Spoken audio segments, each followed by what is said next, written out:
লেবাননে ইসরায়েল ও হিজবুল্লাহর মধ্যে যুদ্ধবিরতি শুরু হয়েছে। স্থানীয় সময় আজ বুধবার ভোর ৪টা থেকে শুরু হয় যুদ্ধবিরতি। ব্রিটিশ সংবাদমাধ্যম বিবিসির প্রতিবেদনে এ তথ্য জানা গেছে।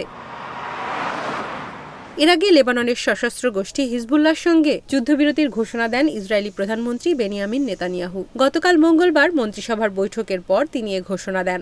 বৈঠক শেষে জাতির উদ্দেশ্যে ভাষণ দেন নেতানিয়াহু। তিনি বলেন, উত্তর ইসরায়েলের বাসিন্দারা এখন তাদের বাড়ি ফিরে যাবেন। এরপর মার্কিন প্রেসিডেন্ট জো বাইডেন ঘোষণা দেন, লেবাননে যুদ্ধবিরতি চুক্তি বুধবার সকাল থেকে কার্যকর হবে। ইসরায়েলের প্রধানমন্ত্রী বেনিয়ামিন নেতানিয়াহু হিজবুল্লাহর সঙ্গে যুদ্ধবিরতিতে সম্মত হওয়ার পর এ ঘোষণা দেন বাইডেন।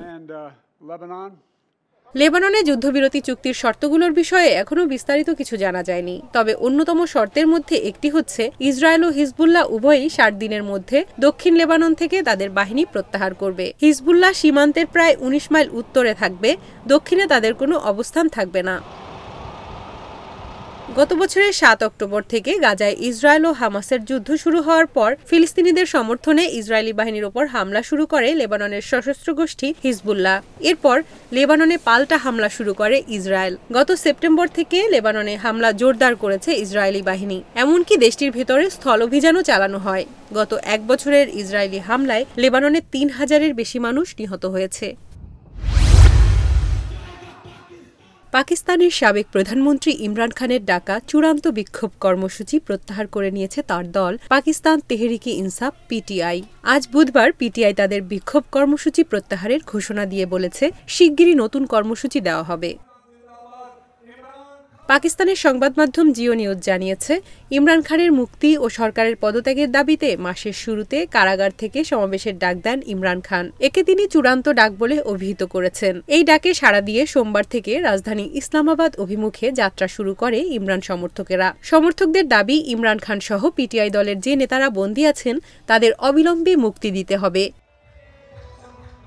বিক্ষোভ ঠেকাতে গত ২ দিন ধরে ইমরান সমর্থকের সঙ্গে আইনশৃঙ্খলা বাহিনীর ব্যাপক সংঘর্ষ হয়। গতকাল মঙ্গলবার দফায় দফায় সংঘর্ষে অন্তত ৫ জন নিহত হওয়ার খবর পাওয়া গেছে। নিহতদের মধ্যে ৪ জনই নিরাপত্তা বাহিনীর সদস্য। গতকাল রাজধানী ইসলামাবাদে ডি চৌকে সমাবেশ করার ঘোষণা দিয়েছিল ইমরানের দল পিটিআই। বিক্ষোভ ঠেকাতে ইসলামাবাদে ১৪৪ ধারা জারি এবং দেখামাত্র গুলি করার নির্দেশ দেওয়া হয়েছিল। জিও নিউজ জানিয়েছে, সকল বাধা উপেক্ষা করে খাইবার পাখতুনখাওয়ার মুখ্যমন্ত্রী আলামিন গাঞ্জাপুর এবং পিটিআই প্রতিষ্ঠাতা ইমরান খানের স্ত্রী বুশরা বিবির নেতৃত্বে ইমরান সমর্থকেরা ডি চৌকে পৌঁছেও গিয়েছিল। কিন্তু আইনশৃঙ্খলা বাহিনীর ব্যাপক অভিযানে বেশিক্ষণ তারা টিকতে পারেনি। পিটিআই সমর্থকদের ছত্রভঙ্গ হওয়ার কয়েক ঘণ্টা পরই বিক্ষোভ প্রত্যাহারের ঘোষণা এলো। পিটিআইয়ের কেন্দ্রীয় মিডিয়া সেল আজ এক সংবাদ বিজ্ঞপ্তিতে বলেছে, নিরস্ত্র নাগরিকদের উপর বর্বরতা চালানো এবং রাজধানীকে কসাইখানায় পরিণত করার সরকারি চক্রান্ত রুখে দিতে আমরা আমাদের শান্তিপূর্ণ বিক্ষোভ সাময়িক স্থগিত করার ঘোষণা দিয়েছি। দলের প্রতিষ্ঠাতা ইমরান খানের নির্দেশনার আলোকে ভবিষ্যৎ কর্মপন্থা ঘোষণা করা হবে বলেও পিটিআইয়ের বিজ্ঞপ্তিতে বলা হয়েছে। এছাড়া গত ২ দিনের বিক্ষোভে পিটিআইয়ের ৮ জন কর্মী নিহত হয়েছেন বলে দাবি করেছে ইমরানের দল।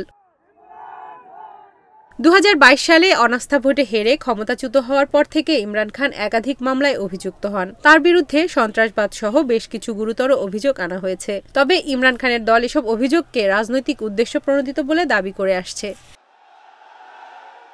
২০২৩ সালের মে মাসে ইমরান খানকে গ্রেপ্তার করা হয়। এরপর ১ বছরের বেশি সময় ধরে কারাগারে রয়েছেন তিনি। তার বিরুদ্ধে ১৫০টির বেশি ফৌজদারি মামলা রয়েছে। পিটিআইয়ের দাবি, মামলাগুলো রাজনৈতিক উদ্দেশ্য প্রণোদিত। দলের নেতাকে গ্রেপ্তারের প্রতিক্রিয়ায় এর আগেও দেশজুড়ে ব্যাপক বিক্ষোভ করে পিটিআই সমর্থকেরা।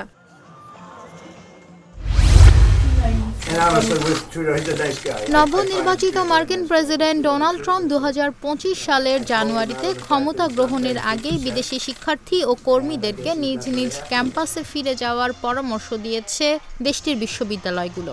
সম্প্রতি ইমেল বার্তার মাধ্যমে তাদেরকে বিষয়টি জানিয়েছে বিশ্ববিদ্যালয় কর্তৃপক্ষ। সংবাদ মাধ্যম বিবিসি বাংলার এক প্রতিবেদন থেকে এসব তথ্য জানা যায়।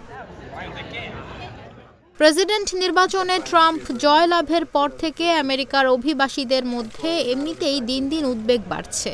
এর মধ্যে আবার বিশ্ববিদ্যালয়গুলোর হঠাৎ এমন সতর্কবার্তায় অনেকে রীতিমতো চিন্তায় পড়ে গেছেন।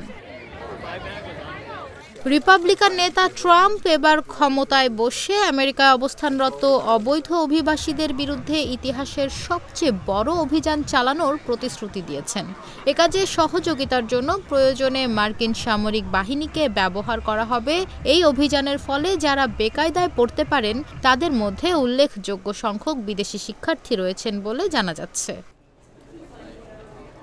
আমেরিকায় নথিভুক্ত নয় এমন বিদেশি শিক্ষার্থীর সংখ্যা বর্তমানে 4 লাখের বেশি। যদিও ট্রাম্পের নতুন প্রশাসনে কর্মকর্তারা আশ্বাস দিয়ে বলছেন এসব অভিবাসীদের রাখার জন্য তারা বড় ধরনের আবাসনের ব্যবস্থা করবেন। উল্লেখ্য, প্রথম মেয়াদে প্রেসিডেন্ট হওয়ার পর 2017 সালে ট্রাম্প হোয়াইট হাউস থেকে একটি নির্বাহী আদেশ জারি করেছিলেন, যেখানে বেশ কয়েকটি মুসলিম প্রধান দেশ ছাড়াও উত্তর কোরিয়া ও ভেনেজুয়েলার নাগরিকদের আমেরিকা প্রবেশে নিষিদ্ধ করা হয়েছিল। প্রথম দফায় প্রেসিডেন্টের দায়িত্ব পালনকালে বিদেশি শিক্ষার্থীদের ভিসা প্রদানের ক্ষেত্রেও বেশ কিছু কঠোর নিয়ম চালু করার প্রস্তাব করেছিলেন রিপাবলিকান এই নেতা। যুক্তরাষ্ট্রের প্রেসিডেন্ট হিসেবে শপথ নেওয়ার প্রথম দিনই চীন, মেক্সিকো ও কানাডার পণ্যের ওপর কর করবেন বলে ডোনাল্ড ট্রাম্প হুমকি দেওয়ার পর পাল্টা হুমকি দিয়েছে চীন। বেইজিং সতর্ক করে বলেছে বাণিজ্য যুদ্ধে কেউ জিতবে না। মঙ্গলবার যুক্তরাষ্ট্রের চীনা দূতাবাসের মুখপাত্র লিউ পেংইউ বার্তা সংস্থা এএফপিকে এক মেইলে বলেছেন, চীন বিশ্বাস করে যে চীন মার্কিন অর্থনৈতিক ও বাণিজ্য সহযোগিতা প্রকৃতিতে পারস্পরিকভাবে উপকারী। এর আগে গত সোমবার নিজের সামাজিক যোগাযোগ মাধ্যম ট্রুথ সোশ্যালে ট্রাম্প লিখেছিলেন তিনি যুক্তরাষ্ট্রে অবৈধ অভিবাসন ও মাদক চোরাচালান দমন করার লক্ষ্যে প্রেসিডেন্ট হিসেবে শপথ নেওয়ার প্রথম দিনেই চীন, মেক্সিকো ও কানাডার পণ্যের ওপর কর আরোপ করবেন।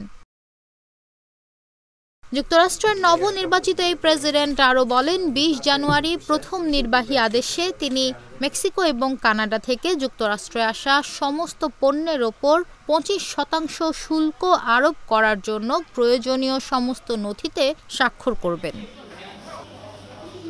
এরপর আরেকটি পোস্টে ট্রাম্প জানান তিনি মাদক চোরাচালান মোকাবিলায় ব্যর্থতার দায়ে আমদানি হওয়া চীনের পণ্যের ওপর অতিরিক্ত 10% শুল্ক আরোপ করবেন। বার্তা সংস্থা এএফপি জানায়, শুল্ক আরোপ ট্রাম্পের অর্থনৈতিক এজেন্ডার একটি গুরুত্বপূর্ণ অংশ। বিশ্লেষকরা বলছেন শুল্ক আরোপ প্রবৃদ্ধিকে ক্ষতিগ্রস্ত করবে এবং মুদ্রাস্ফীতি বাড়িয়ে দেবে। এর প্রভাব পড়বে ভোক্তাদের ওপর। তবে ট্রাম্প সংশ্লিষ্টরা বলছেন শুল্ক আরোপ মার্কিন যুক্তরাষ্ট্রের জন্য একটি দর কষাকষির রাস্তা তৈরি করে, যা তার বাণিজ্য অংশীদারদের আরও অনুকূল হতে বাধ্য করে। চীন সরকার ট্রাম্পের সম্ভাব্য প্রশাসনের সঙ্গে আলোচনার চেষ্টা করছে কিনা জানতে চাইলে চীনের পররাষ্ট্র মন্ত্রণালয়ের মুখপাত্র মাওনিং বলেন, নীতি হিসেবে তারা সংলাপ এবং যোগাযোগ বজায় রাখার জন্য উন্মুক্ত।